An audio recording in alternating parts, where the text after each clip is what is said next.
فاروق رضی اللہ تعالیٰ عنہ ایک بار رات کی تاریکی میں گشت کرنے نکلے کہ دیکھیں کہ کون بھوکا ہے کون کھایا ہوا ہے. جب رات کی تاریکی میں گشت کرنے نکلے تو ایک مکان سے ایک عورت کے گانے کی آواز آ رہی تھی. ایک مکان سے ایک عورت کے گانے کی آواز آ رہی تھی اور وہ عربی میں جو گنگنا رہی تھی اس کا اردو میں ٹرانسلیٹ یہ ہوا, اس کا اردو میں ترجمہ یہ ہوا,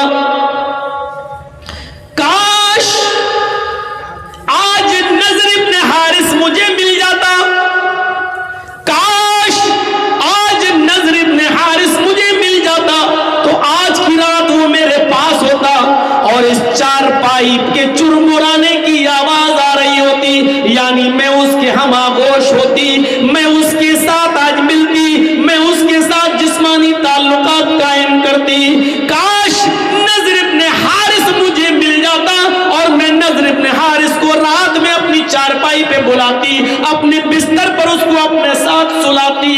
حضرت عمر فاروق نے مکان کا نمبر نوٹ کر لیا, صبح ہو کر اپنے قاصد کو اپنے میسنجر کو بھیجا اور کہا اس عورت کو بلا کر لاؤ. جب وہ عورت عمر فاروق کے پاس لائی گئی, جب وہ عورت عمر فاروق کے پاس لائی گئی تو عمر فاروق نے کہا کل تم یہ گانا گنگنا رہی تھی اس کا کیا مطلب ہے؟ اس نے پہلے تو منع کیا. حضرت عمر نے جب چابک نکالا, جب کوڑا نکالا, کہا کہ دیکھو اس آواز کو میں نے اپنے کانوں سے سنا ہے, نضر ابن حارث کون ہے, کیا تعلق ہے تمہارا؟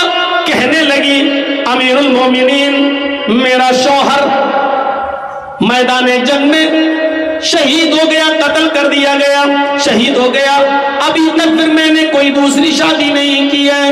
نضر ابن حارث کو میں لاحق کرتی ہوں, میں پسند کرتی ہوں. پوچھا نضر ابن حارث کون ہے؟ اس نے نضر ابن حارث کا نام بتا کر اس کا ایڈریس بتایا کہ فلاں فلاں جگہ رہتا ہے. کہا اچھا یہ بتاؤ کہ نضر ابن حارث میں تم نے ایسا کیا دیکھا ہے کہ جس کی وجہ سے تم اس کے اوپر فریفتہ ہو گئی ہو, تم اس کے اوپر مائل ہو گئی ہو؟ نوجوانوں سنو, سلمان خان کی طرح بال رکھنے والوں سنو, اس عورت نے جو چیز بتائی وہ غور سے سنو. اس نے کہا امیر المومنین نضر ابن حارث کوئی بہت خوبصورت آدمی نہیں ہے, کوئی بہت خوبصورت لڑکا نہیں ہے, ہاں لیکن اس کے سر کے بال بہت اچھے ہیں, اس کے آگے کے بال بہت اچھے ہیں, ہم اس کے بالوں پر فریفتہ ہو گئے ہیں, ہمیں اس کے بال پسند ہیں اور بالوں کی وجہ سے وہ مجھے پسند ہے. فرمایا نضر ابن حارث کو بلایا جائے.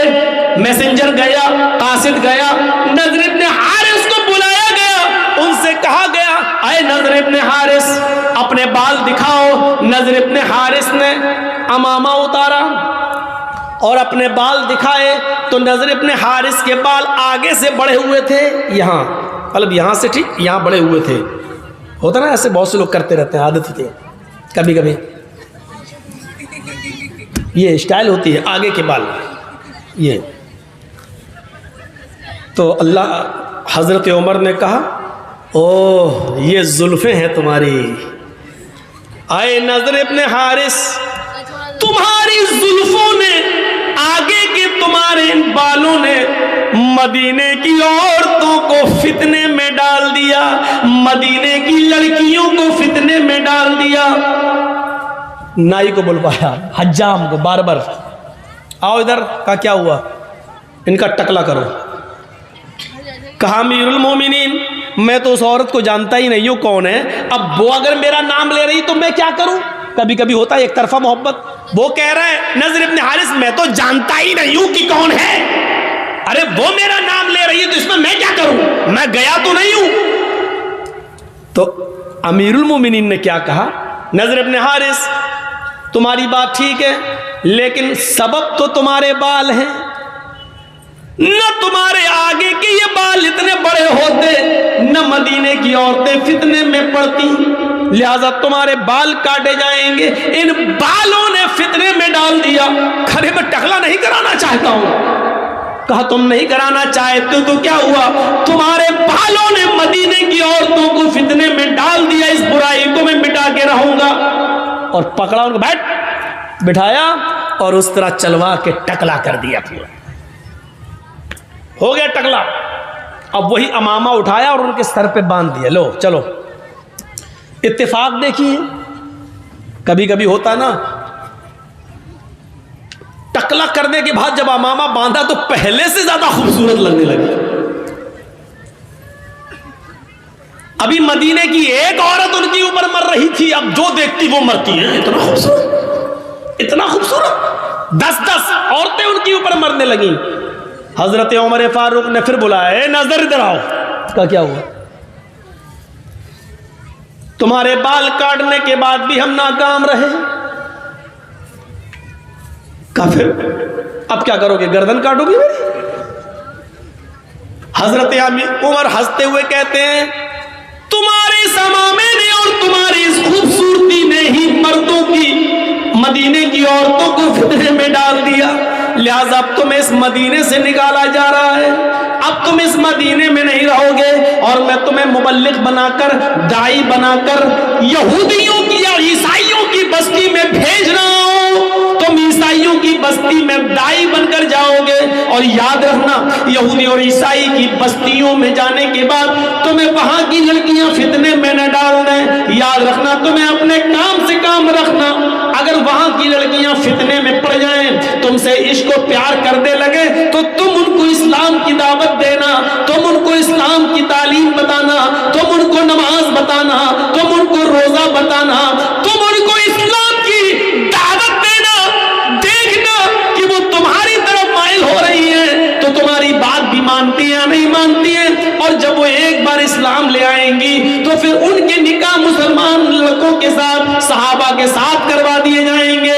پورا واقعہ بیان کرنے کا مقصد یہ ہے کہ حضرت عمر نے جب دیکھا کہ آگے کے بال مدینے کی عورتوں کو فتنے میں ڈال رہے ہیں تو اپنے ہاتھ سے پورے کے پورے بال کٹوا دیے.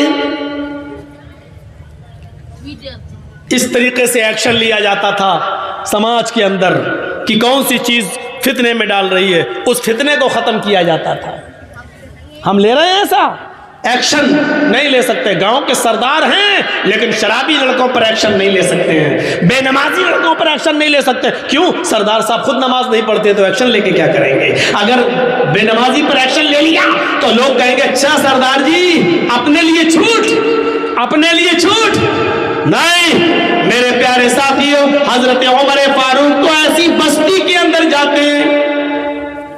حضرت اللہ, جبکہ نماز کا معاملہ اتنا سخت ہے, اتنا سخت ہے جو کسی بھی حال میں معاف نہیں ہے. کبھی میں نے شاید آپ کو بتایا اور نہ بتایا ہو تو آپ سن لیجئے, کیونکہ جو حدیث میں پڑھنے والا ہوں اس میں یہ لفظ بھی آیا ہے کہ لا تترکن صلاۃ مکتوبۃ متعمدا, کہ کوئی بھی آدمی فرض نماز قصدن جان بوجھ کر نہ چھوڑے. میرے بھائیوں, اے بچے, اے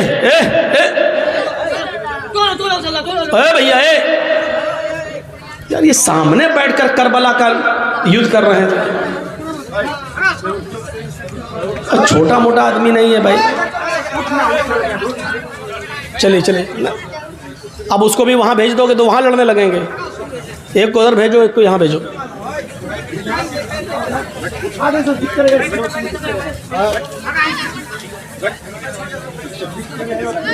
چلیے چلیے چلیے. تو نماز کا معاملہ اتنا سخت ہے. ایک بات سن لیجئے بہت اچھی طریقے سے, نماز کا معاملہ اتنا سخت ہے جو کسی بھی حال میں معاف نہیں ہے. یہ تو سب نے بتایا ہوگا, معاف نہیں ہے. اس حال میں بھی معاف نہیں ہے کہ اگر آپ کو لنچنگ کرنے والے, جو آج کل چل رہا ہے بہت زیادہ, کیونکہ ان کو بھروسہ اپنے آقا پر ہے, جب تک آقا ہے تب تک مارو, کیونکہ آقا کی خاموشی اجازت ہے, وہ خاموش ہے, مارو جتنا مارنا ہو. تو اگر لنچنگ کرتے وقت لوگ ہاتھ پیر باندھ دیں, یہ کرسی سے ایسے یہ باندھ دیا, اور ڈنڈے مار رہے ہوں, لاٹھی مار رہے ہوں, اور آپ چیخ رہے ہوں, چلا رہے ہوں, ایسی پوزیشن میں اذان کی آواز آنے لگے یا نماز کا وقت ہو جائے, آپ کہو گے مولانا ایسی پوزیشن میں کون نماز پڑھ لے گا, لیکن نماز اس پوزیشن میں بھی معاف نہیں. اب آپ اندازہ لگا سکتے ہیں اس پوزیشن میں بھی نماز معاف نہیں ہے۔ اب آپ ان سے ایک بار کہیے صاحب اذان ہو رہی ہے یا نماز کا وقت ہو گیا ہے، ہمیں 2 رکعت نماز پڑھنے کا موقع دے دو، وہ آپ کو نہیں دیں گے۔ ارے جو مسلمان ہونے کی وجہ سے تو باری رہے تو نماز کا موقع کہاں سے دے دیں گے؟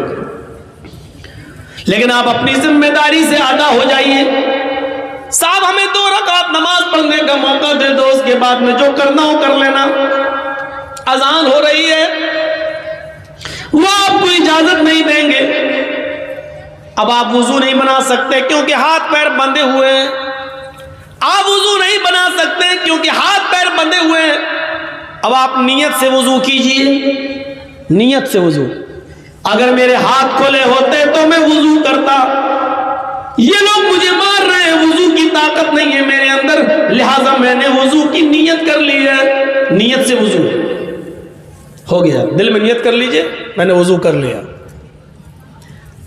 اب آپ اللہ اکبر نہیں کہہ پائیں گے، قبلے کی طرف چہرہ نہیں کر پائیں گے، اس لیے کہ انہوں نے کرسی سے آپ کو باندھ رکھا ہے یا پیڑ سے باندھ رکھا، درخت سے کسی ٹری سے آپ کو باندھ دیا ہے، تو جس طرف آپ کا چہرہ ہے اسی طرف نیت قبلے کی کر لیجئے۔ اگر میں کھلا ہوا ہوتا تو میں قبلے کی طرف چہرہ کرتا، اے اللہ میں قبلے کی طرف چہرہ کرنے کی پوزیشن میں نہیں ہوں، میں نے دل میں ہی قبلے کی نیت کر لی ہے۔ اب آپ اللہ اکبر نہیں کہہ پائیں گے، دل سے نیت وضو کی، دل سے قبلے کی طرف چہرہ، اور دل سے اب آپ ایسے ہی زبان سے کہیے اللہ اکبر، ہاتھ نہیں باندھ پا رہے ہیں کوئی بات نہیں، اللہ اکبر۔ اب آپ پڑھیے سبحانک اللہم و بحمدک و تبارک اسمک و تعالی جدک یا اللہم باعد بینی و بین خطایا کما باعدت بین المشرق۔ آپ پوری دعا پڑھ جائیے، الحمدللہ رب العالمین، آہستہ پڑھ سکتے ہیں آہستہ پڑھیے، زور سے پڑھنے کی طاقت تو ہے نہیں وہاں پر، اس لیے آپ اپنے ہونٹ ہلاتے رہیے اور پڑھتے رہیے، اور اشارے سے کہیے اللہ اکبر، سبحان ربی العظیم، سبحان ربی العظیم، سبحان ربی العظیم۔ یاد رکھیے آپ کو آپ کے شہر میں ہی کیوں نہ مارا جا رہا ہو، کیوں نہ پیٹا جا رہا ہو، ایسی پوزیشن میں آپ کے اوپر اب 4 رکعت نہیں ہے ظہر، 4 رکعت نہیں ہے عصر، اب آپ کے اوپر صرف 2 رکعت ہے، ظہر کی 2 پڑھ لیجئے، عصر کی 2 پڑھ لیجئے، مغرب کی 3 پڑھنا پڑیں گی، عشاء کی 2 پڑھ لیجئے، یا فجر میں ہے تو 2 فرض پڑھ لیجئے۔ میرے بھائیو اب آپ کو صرف 2 رکعت پڑھنا ہے، مغرب کی 3 پڑھنا ہے، اور آپ پڑھ کے آپ ایسے ہی کہہ دیجئے السلام علیکم ورحمۃ اللہ، السلام علیکم ورحمۃ اللہ۔ نماز کے معاملے میں ہم آپ کو یہ بتانا چاہتے ہیں کہ نماز اس کنڈیشن میں بھی معاف نہیں ہے، نماز اس صورت میں بھی معاف نہیں ہے۔ اب آپ اندازہ لگا سکتے ہیں ہمارا معاشرہ، ہمارا سماج نماز سے کتنا دور ہو رہا ہے۔ اوصانی رسول اللہ صلی اللہ علیہ وسلم بعشر کلمات، حضرت معاذ بن جبل کہتے ہیں کہ ہمیں اللہ کے نبی صلی اللہ علیہ وسلم نے 10 باتوں کی وصیت کی، 10 باتوں کی نصیحت کی، ان 10 باتوں میں سے پہلی بات یہ تھی اے معاذ لا تشرک باللہ شیئا ان قتلت او حرقت، اے معاذ اللہ کے ساتھ کسی کو شریک مت کرنا، اللہ کے ساتھ کسی کو ساجی مت ٹھہرانا، اگرچہ تمہیں قتل کر دیا جائے یا جلا کر راکھ کر دیا جائے، ان قتلتا بھی پڑھا ہے بہت سے لوگوں نے، ٹکڑے ٹکڑے کر دیا جائے، او حرقتا یا جلا کر راکھ کر دیا جائے، اپنے آپ کو جلا لینا، ٹکڑے ٹکڑے کرا لینا، لیکن اللہ کے ساتھ شرک مت کرنا۔ غیبی مدد کرنے والا اللہ ہے، کسی بندے کو مت ماننا، بیٹا بیٹی دینے والا اللہ ہے، کسی بندے میں تصور مت کرنا، دعاؤں کا سننے والا اللہ ہے، کسی مخلوق میں یہ تصور مت کرنا، ساری کائنات کو سننے والا اللہ ہے،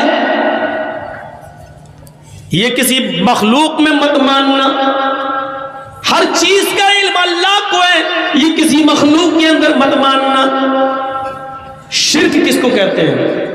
شرک کہتے ہیں اللہ کی صفات کو کسی بندے کے اندر تسلیم کرنا، جیسے اللہ سننے والا ہے، اب آپ کہو گے ہم بھی تو سننے والے ہیں، ہاں ٹھیک ہے، آپ سننے والے ہیں، لیکن ہم میں اور اللہ میں کیا فرق ہے؟ اللہ بیک وقت پوری کائنات، پوری دنیا میں جو بول رہا ہے سب کو سن رہا ہے، یہاں تک کہ اس زمین کے نیچے بھی اگر کوئی مخلوق زندہ ہے، سمندر کی تاریکیوں میں مچھلی، مگرمچھ اور کچھوے وہ زندہ اور چیخ رہے ہیں، بول رہے ہیں، تو اللہ ان کو بھی سن رہا ہے۔ یہ صفت کسی بندے کے اندر، کسی پیر کے اندر، کسی ولی کے اندر، کسی بزرگ کے اندر نہیں مانی جا سکتی ہے۔ اگر ہم نے ایسا ہی کسی بندے کو مان لیا تو یہ ہوا اللہ کے ساتھ کسی کو شریک کرنا۔